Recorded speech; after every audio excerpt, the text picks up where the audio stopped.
The NFL is grown men playing a game, almost like playing pretend war when they were kids. Football, NFL football, is a simulation of war in so many ways. The parallels, I mean, obviously, there's not deaths and there's the stark ugliness of what war really is, but the tactics, the strategy, the concepts, many of them apply both ways. And so The Art of War, the treatise by Sun Tzu, written many thousands of years ago, is something that I read all the time. And it is definitely a portable philosophy to go beyond the actual war, the war of conversation, the war of relationships, whatever you want to call it, in any kind of contest. And it's used in every big business as a principal text in order to learn how to run business, which is scary. But I know that most NFL coaches and some of the best I know read The Art of War and they adhere to it. And Sun Tzu said many thousands of years ago that war and deception, they are synonymous. You have to have deception in war in order to win. And so I believe that these franchises, these coaches, these players, they're lying to us all the time, and they're trying to get you to go look this way and let you look that way, but they're really looking right here. Which way did they go, George? Which way? Remember that? The cartoon? I think I'm going to try to put it in front of the sucker. And I think from what you see with the Bills, their additions, DL, on a DL, are kind of telling us they are coming out to be way more balanced, at least, than we've seen in the past. Now, I felt this way last year when they brought Saffold and Quisenberry. But I think this year is last year, and it's been magnified. I think it's actually going to take effect. So I'm going to go over the additions of Sherfield, the additions of Edwards, the additions of Torrance, and the additions of, who's the other cat? Oh, yeah, Shell from the Dolphins. These four guys telling me two things. One, Bean and McDermott and Dorsey have finally come to the conclusion we got ugly home field advantage. We got to take advantage of that. We've got to create more balance, and we've got to be more physical. Or all three of them as high as a kite, bringing guys that can run block, help you in the run game, and you don't do any of it. So it's going to be one or the other, but I don't think Bean or McDermott or, well, mostly Dorsey is incompetent. I think Dorsey's going to show me this year. You know, I think there was a lot of rookie blues with Dorsey last year, but it's going to be big. But I think all three of them aren't idiots. And I think when you look at these four guys and you look at what happened last year and a year before, I think this is what's going to happen. You're going to have balance, and it's this balance that I've been talking about for years that's going to bring the Bills to their highest form and possibly to the place they want to go where all their fans are dreaming.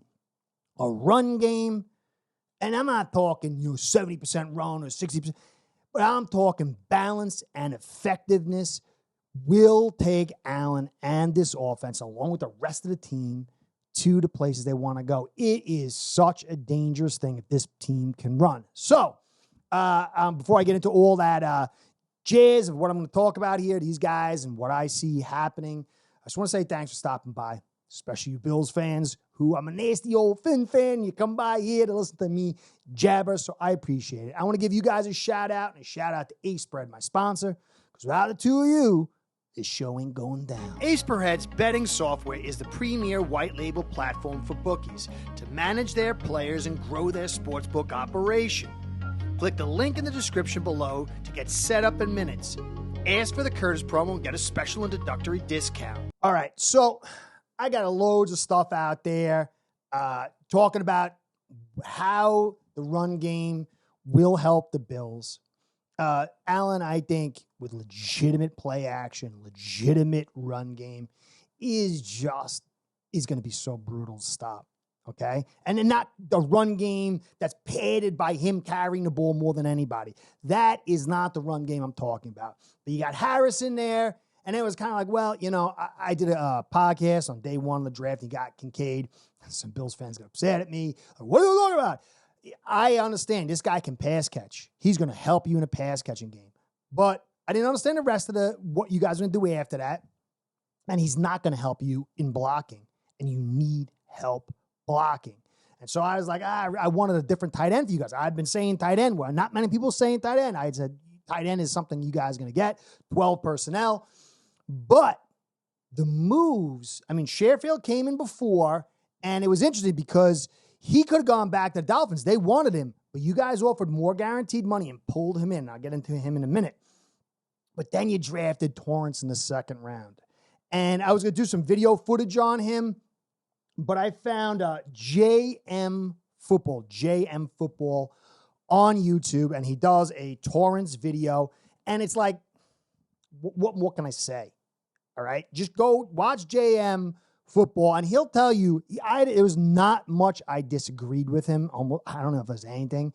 So I thought, presented a very succinct and cogent and excellent view of who this guy Torrance is. Now, I'm going to get into Torrance in a minute. So I'm not going to do the film there. I'm going to wait for the season to do that. But this guy is a big addition.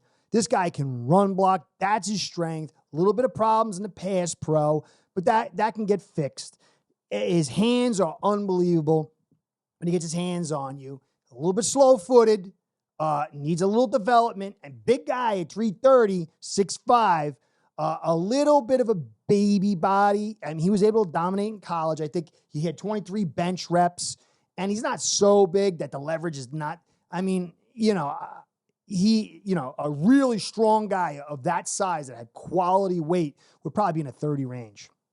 So, but he's only 23 years old.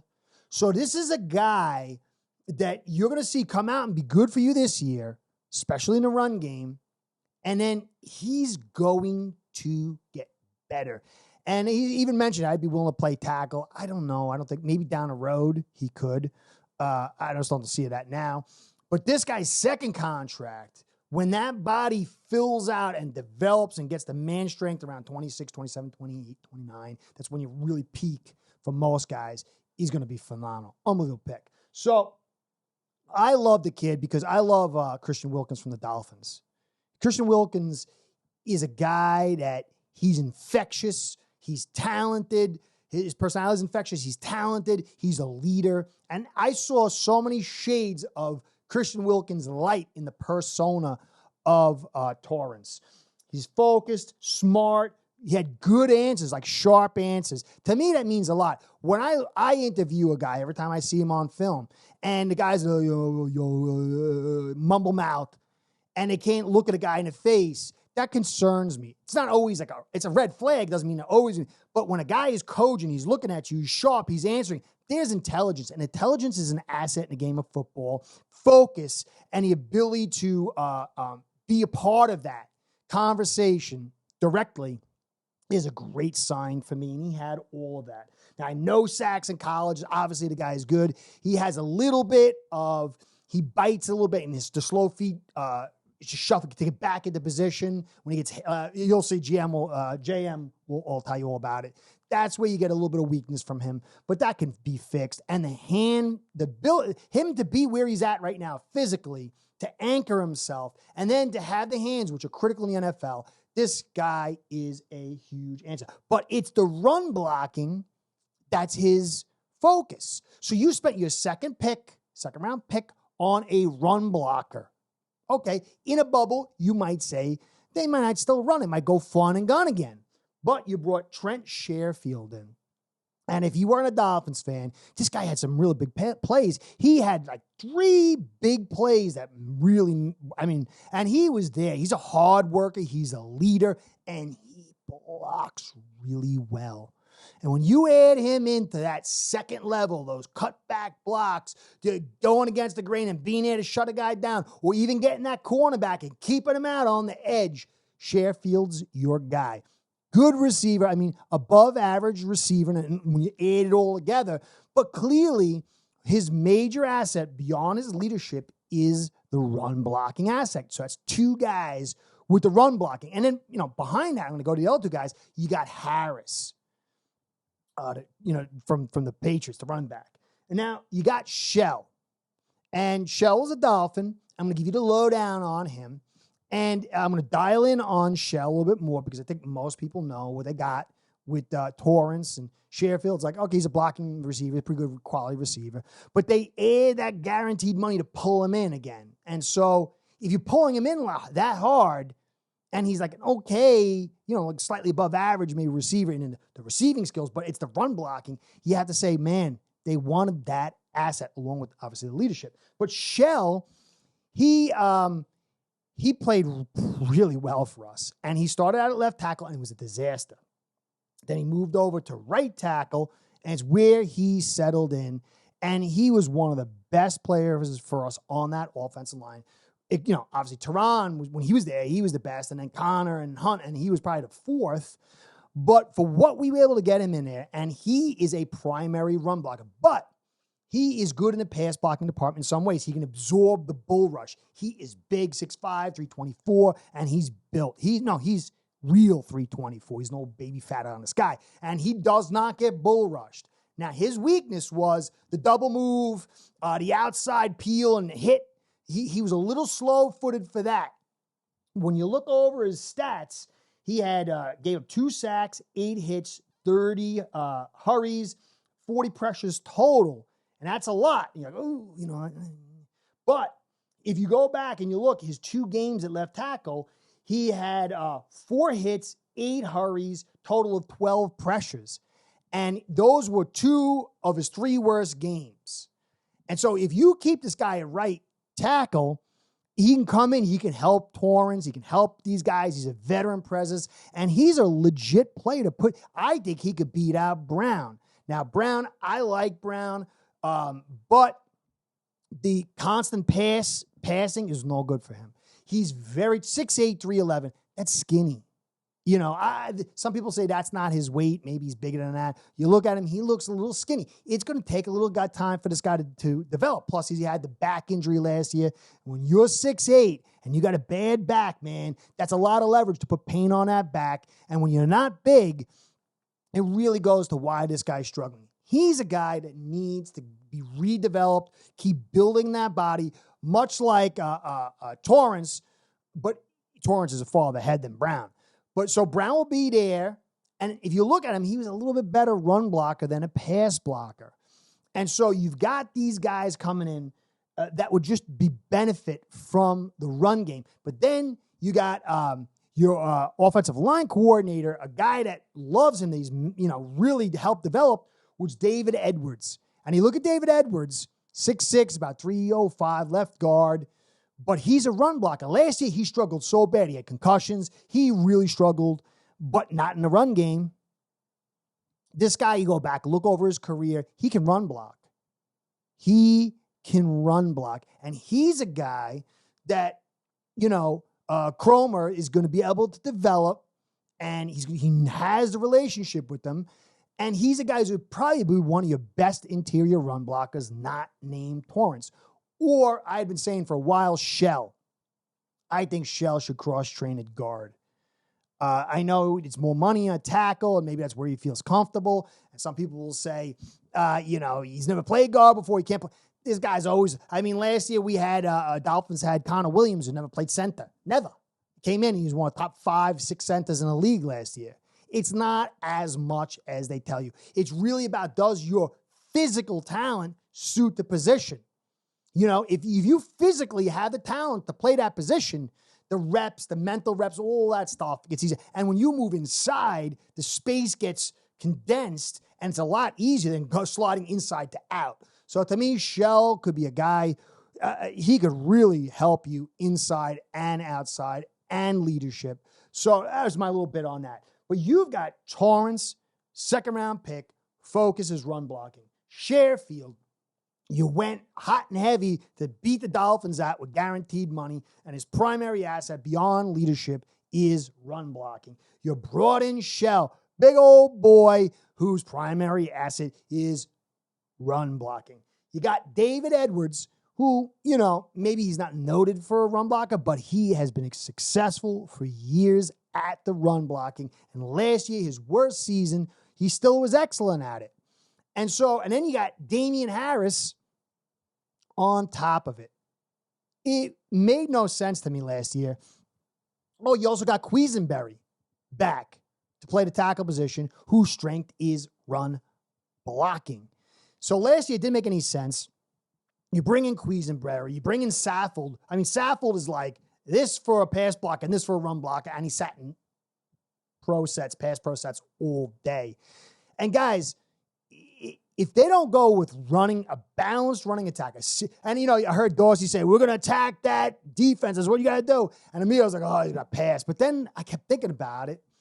And, attacking a defense does mean running the ball at certain times.